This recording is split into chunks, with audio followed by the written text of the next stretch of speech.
Hello everyone, welcome back. Andre here, and today I want to show you 5 things that are extremely affordable, I might even say cheap, in my studio that I use all the time and I literally can't be without. I've been in and out of studio since I was 15 years old, and when you walk into a professional studio or even something like this, which is a home studio but built professionally and equipped professionally, you might get on one hand very motivated.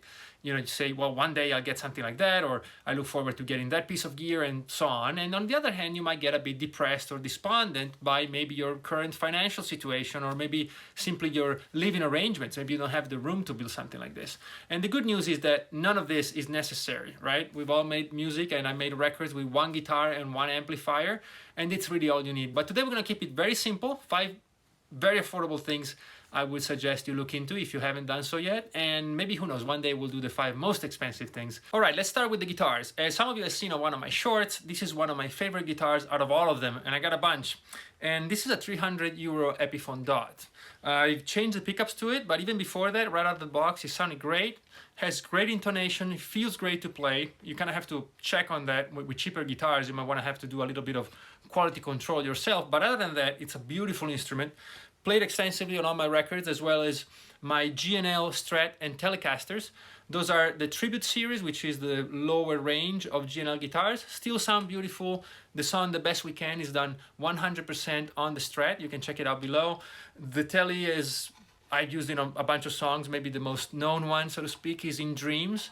All the rhythm tracks are done on that guitar. So as you can see, I actually use them. You can certainly look at these guitars and others in that range and invest your money, because they will give you back 100-fold. In this age of computer-based music production, I think it's extremely important to, as often as possible, go back to recording real instruments.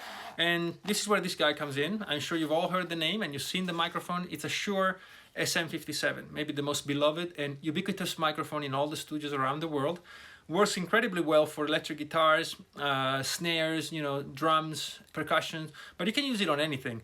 And one of the first pieces of advice I give to aspiring music producers is to mix it up. If you're doing everything in the box, maybe you're recording your guitars direct, maybe you're using sample-based software for your drums, it adds up. And in the end, it becomes very, I don't want to say flat, but not three-dimensional. So recording live instruments and with live players will really give your recordings three-dimensionality. Will give you organic and live feel that is extremely important. It will kind of give you layers.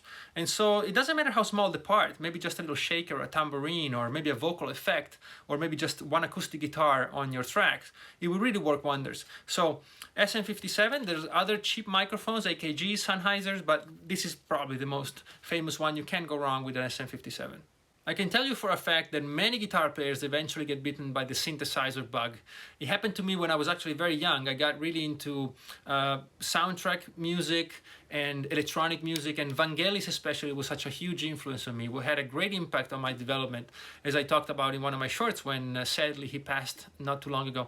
And so eventually I got into them and realized that they were very different from me, kind of like the antithesis to the guitar, because the guitar is such a hands-on, visceral instrument for a guitar player, whereas these things you can either play them, but you can also program them, you can sequence them, you can layer them. It's a different part of your brain that's at work. And the other thing that's fascinating to me is you can basically create or synthesize any sound in the audible spectrum, which is incredibly interesting to me. And so, I got into them and I got some really cool ones, as you can see, but the one I'm going to show you today is extremely affordable. It's a Behringer Model D. It's a recreation of the Moog Model D, which is one of the most revered instruments in history. And I have to say, I was lucky enough to play a Model D, an original one, and this to me captures the sound 99%. We are there. And so it's good enough for me. And I certainly suggest, if you are into synthesizers, you could do a lot worse than getting into them by one of these. Again, I'm not sponsored in any way by any of the companies in this video. All right, so now we come to the only controversial aspect of this video, which is a very important part of my workflow in the studio, but hipster alert, it's a cassette deck. And I'm immune to that alert because I've been using this literally since I was a kid, recording my voice and my classical guitar when I started out, and then layering them one over the other. So I use these all the time. These, and of course my 4-track, which we talked about many times. And the reason I use them is that they're right there. They're always plugged in. There's always a cassette ready to go, and the phone works as well. My voice memos are filled with little snippets, but you have to unlock the phone, get to the app and hit record, whereas this one, all I have to do is this and it's ready to go. You don't have to have one of these, of course, but the other advantage for the 4-track is that I often say that if a song is good, it should be sounding good with 4 tracks. So I have my drums, bass, rhythm, and lead. And if it doesn't work with those 4 tracks, my alarm goes off. You know, it's not gonna get better with 100 tracks. And I've gone down that road many times before and I learned my lesson. So it's a great test and I always use it with new ideas. They go first to the 4-track and then I moved on to Pro Tools when I think a song, you know, it doesn't have to be great or perfect, but it has to have potential and I can spot it right away on the 4-track. And last but not least, acoustic treatment. Now, this might have actually gone first because I think it is the most important thing you can do to your room or home studio. And you know, acoustic treatment can get pretty expensive pretty fast. There's all kinds of brands doing all kinds of products in all shapes and sizes and colors and applications, but I actually make my own. This keeps things extremely affordable, but it's also way better because I can tailor it to my needs. So, you know, now I have my acoustic cloud, I got my broadband absorbers, my first reflection points, I got all the bass straps built, and for that I use very simple materials such as discounted Ikea shelves, of which I bought like 15 of when I saw them on sale. I buy Rockwool wholesale in big construction stores, and it's really very, very affordable if you do it that way.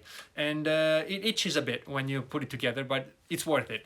So we might have to do another video on all the acoustic stuff because it's a very complex subject and I love to do it. If you want one of those videos, please let me know in the comments below. I want to thank you all for being so kind in my return to full-length videos after this long spell of shorts.